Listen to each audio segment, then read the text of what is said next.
Selamat malam.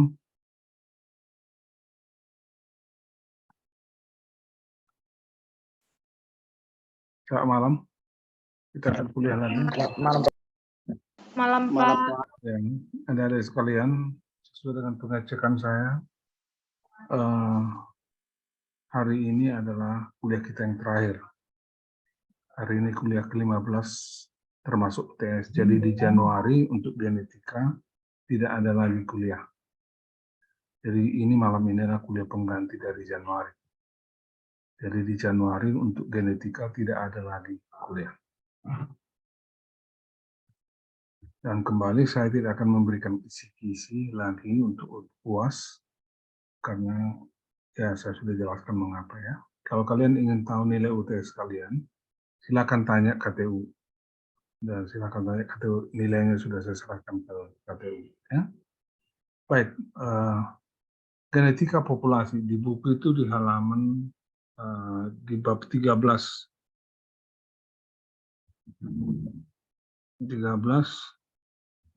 ya, halaman 372 dan seterusnya. Sebagian daripada materi ini sebagai pengantar telah kita bicarakan sebelumnya, ya, telah kita bicarakan sebelumnya. Jadi ini hanya sebagian saja yang baru. Baik, kalau kita berbicara tentang populasi, berarti sebenarnya kita sedang berbicara tentang tanaman menyerbuk silang. Dalam bahasa lainnya adalah alogam. Pada tanaman penyerbukan silang alogam, itu sumber gen-gennya, alelnya, berasal dari populasi. Setiap tanaman menyumbang terhadap populasi itu. Berbeda dengan tanaman menyerbuk sendiri. Ya, sumber gennya berasal dari bunga yang sama atau sejenis. Ini akan lebih banyak kita bicarakan nanti pada pemuliaan tanaman, ya, pada pemuliaan tanaman.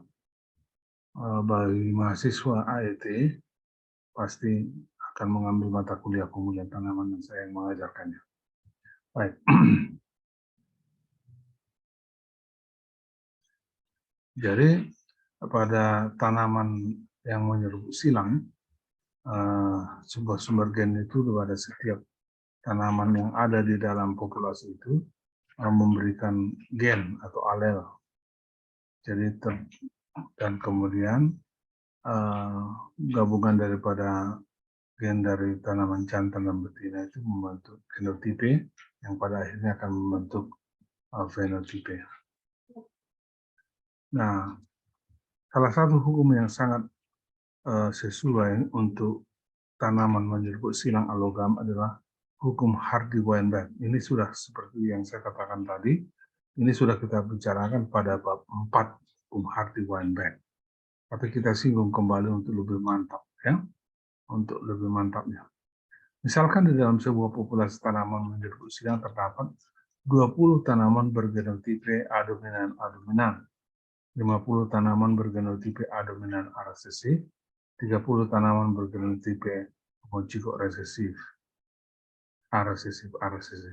Jadi total tanaman itu 20 tambah 50 tambah 30, 100 tanaman. Itulah populasi tanaman itu. Sekarang kita mau hitung. Frekuensi genotipe dari homozigot dominan A dominan atau kita simbolkan dengan F dalam kurung A dominan itu sama dengan jumlah tanaman genotipe A dominan itu di dalam populasi, yaitu di dalam 100. Berarti 20 dibagi 100 sama dengan 0,2. Nah, kalau setiap tanaman itu menghasilkan alel, maka frekuensi alel A itu sama dengan 0,2 dibagi 2. Ya, 0,2. Jadi frekuensi genotipenya 0,2. Kemudian alelnya ada 2, berarti pada setiap alel itu frekuensi alelnya adalah 0,2 dibagi 2 sama dengan 0,1. Oke, jadi kalau 2 dia 0,1 dan 0,2. Kalau jumlahkan kan 0,1 dan 0,1. Jadi kalau dijumlahkan dua alel itu berarti kan 0,1 tambah 0,1 sama dengan 0,2, itulah frekuensi alelnya. Kemudian frekuensi alel A berarti kalau dua-duanya sekali lagi adalah 0,2. Frekuensi genotipe A dominan A resesif kalau disimbolkan menjadi F dalam kurung A dominan A resesif. Jumlah tanamannya tadi ada 50. Nah, di dalam populasi ada 100 tanaman total, berarti 50/100 sama dengan 0,5. Jadi frekuensi genotipe A dominan A resesif itu adalah 0,5. Dari heterozigot A dominan A resesif ini, dia akan waktu meiosis akan menghasilkan alel A dominan dan juga alel A resesif. Nah, bagaimana frekuensinya? Jadi berimbang. Berarti frekuensi alel A dominan itu setengah dari dibagi 2 sama dengan 0,25, dan frekuensi alel A resesif itu setengah dibagi 2 sama dengan 0,25. Bagaimana dengan frekuensi genotipe A resesif? Kalau disimbolkan F dalam kurung A resesif. Jumlah tanaman bergenotipe A resesif itu ada 30. Total tanaman dalam populasi ada 100. Berarti frekuensi genotipe A resesif itu adalah 30/100 sama dengan 0,3. Nah, pada gametogenesis, setiap tanaman homozigot resesif ini menghasilkan alel, maka frekuensi alel A adalah 0,3 dibagi 2 sama dengan 0,15, dan frekuensi alel A lainnya sama dengan alel resesif lainnya sama dengan 0,3 dibagi 0,2 sama 0,15. Nah, sekarang kalau kita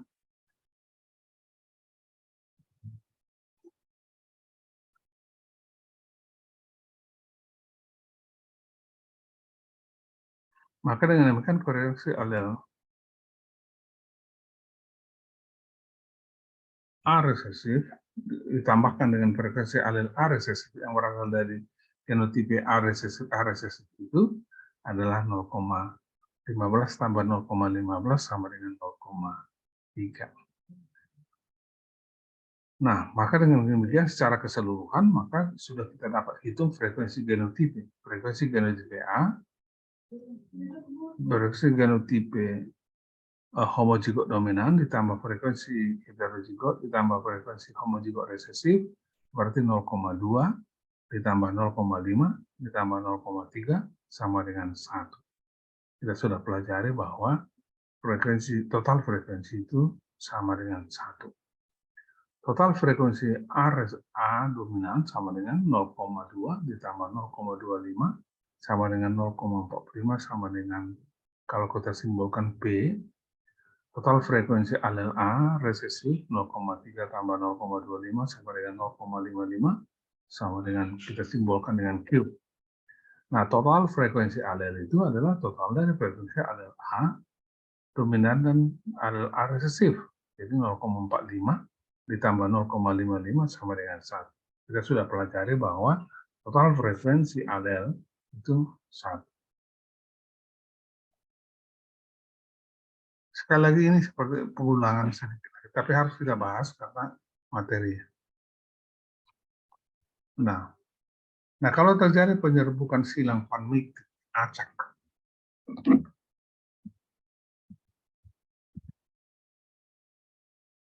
pada tetua sehingga terbentuk turunan atau anak F1 dengan genotipe dengan frekuensi. Nah, ini saya buat tabelnya. Jadi kita menggunakan frekuensi daripada alel-alel itu. Tetua jantan ini frekuensi alel A-nya adalah 0,45, tadi sudah kita hitung. Frekuensi alel A resesifnya Q 0,55. Dan demikian juga betina di dalam populasi itu sama. Karena populasi satu dengan yang lain sekali lagi bisa saling menyerbuki. Nah, frekuensi alel A-nya 0,45, frekuensi alel A resesifnya 0,55.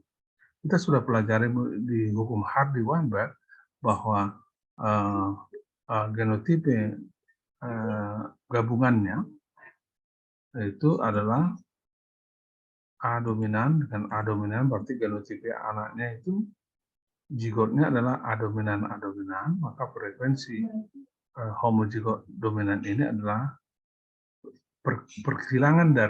perkalian dari frekuensi alel pembentuknya. Itu sudah kita bicarakan sebelumnya. Sedangkan frekuensi alel A itu 0,45, frekuensi alel A 0,45, maka kalau kita kalikan, maka itu adalah 0,2025. Cara yang sama untuk genotipe heterozigot A dominan A resesif ini. Frekuensi daripada genotipe ini adalah frekuensi perkalian dari frekuensi alel pembentuknya.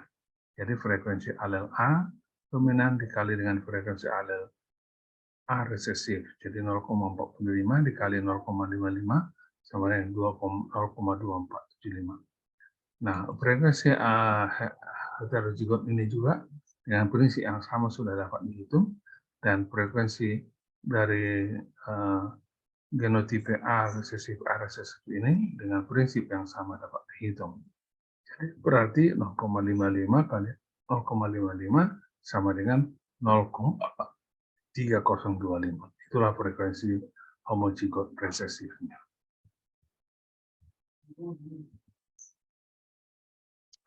Maka pada F1 tersebut, kalau kita totalkan, terdapat frekuensi homozigot resesif 0,2025, frekuensi heterozigot 0,2475 ditambah 0,2475 sama dengan 0,4950, dan frekuensi homozigot resesif adalah 0,3025. Itu tadi sudah kita hitung di tabel sebelumnya. Nah, kalau kita jumlahkan frekuensi genotipe ini, itu ada totalnya adalah 1. Bagaimana dengan frekuensi alelnya? Frekuensi alel A adalah 0,2025 ditambah 0,2475 sama dengan 0,425. Frekuensi alel A resesif 0,2475 tambah 0,3025 sama dengan 0,55. Bagaimana menghitung dari frekuensi alel A resesif dan alel A dominan ini sudah kita pelajari pada slide sebelumnya. Saya tidak ulangi lagi. Jadi total frekuensi alel pada F1 ini adalah total frekuensi alel A dominan ditambah total frekuensi alel A resesif sama dengan 1. Artinya 0,45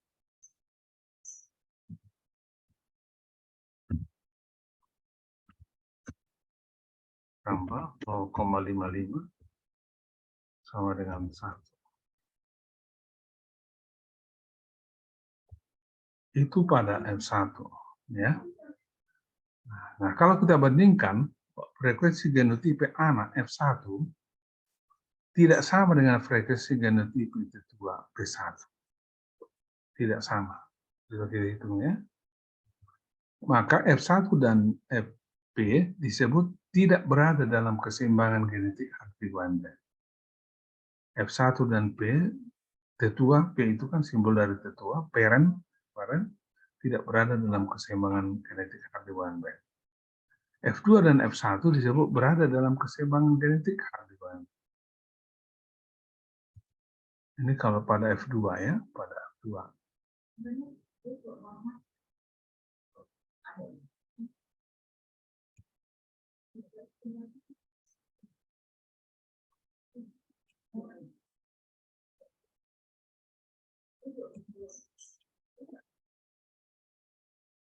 Jadi saya ulangi coba sekali lagi, ya, supaya gampang dan mantap. Ini adalah persilangan dari T2 yang menghasilkan F1. Lalu F1 ini, ya. Sekarang semua F1 itu dikawinkan untuk menghasilkan F2. Inilah dia hasil persilangannya. Frekuensi genotipe dan frekuensi alelnya. Nah, sekarang kita rekapitulasi. Jadi pada F1, pada F2, berapakah frekuensi genotipe dan berapakah frekuensi alelnya. Lalu kita bandingkanlah F2 dengan F1 dan Q2. Perhatikan bahwa frekuensi genotipe F2 sama dengan frekuensi genotipe F1 dan frekuensi alel A pada F2 sama dengan frekuensi alel A pada F1. Demikian juga frekuensi alel A pada F2 sama dengan frekuensi alel A pada F1. Artinya apa? F1 dan P disebut tidak berada dalam keseimbangan genetik Hardy-Weinberg karena tidak mempunyai frekuensi yang sama. Sedangkan F2 dan F1 disebut berada pada keseimbangan genetik Hardy-Weinberg karena mempunyai frekuensi alel yang sama. Jadi setelah satu kali penyerbukan silang penutik, terjadi keseimbangan genetik. Sama frekuensi genotipe dan frekuensi alel. Itu yang dimaksud dengan hukum Hardy-Weinberg.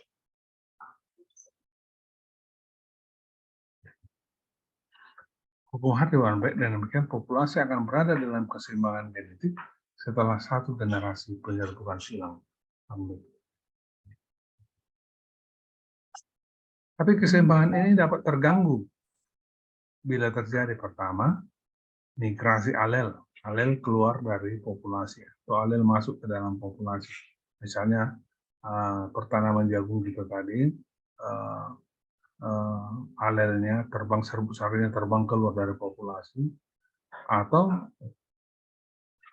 dari pertanaman jagung tetangga terbang serbuk sari masuk ke dalam populasi tadi.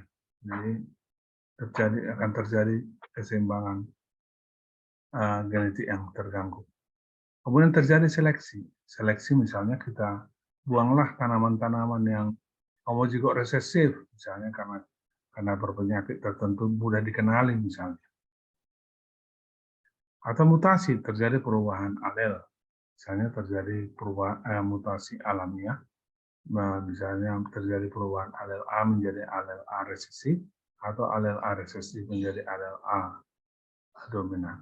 Jadi berarti komposisi daripada alel di dalam populasi itu berubah.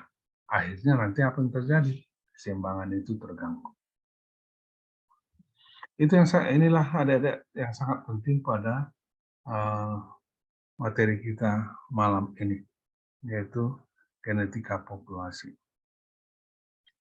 Pengetahuan tentang ini adalah syarat utama bagi kalian kalau nanti mengambil mata kuliah pemuliaan tanaman. Baik, ada pertanyaan adik-adik?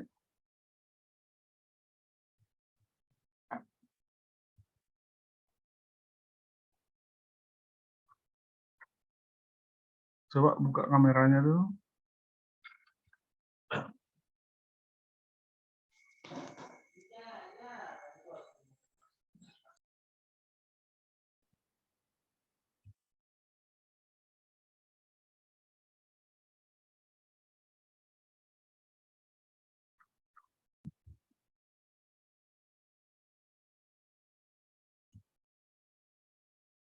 Baik, ada pertanyaan, Dek?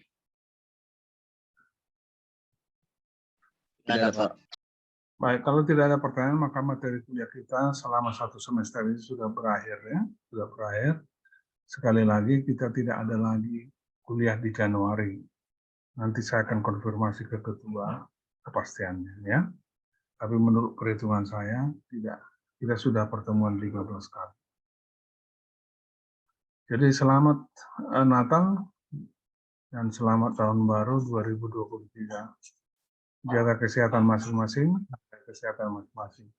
Bagi mahasiswa yang perokok, stoplah merokok karena sangat berbahaya buat kesehatan tubuh. Ya. Baik, selamat malam. Sampai ketemu di UAS. Selamat Natal, Pak.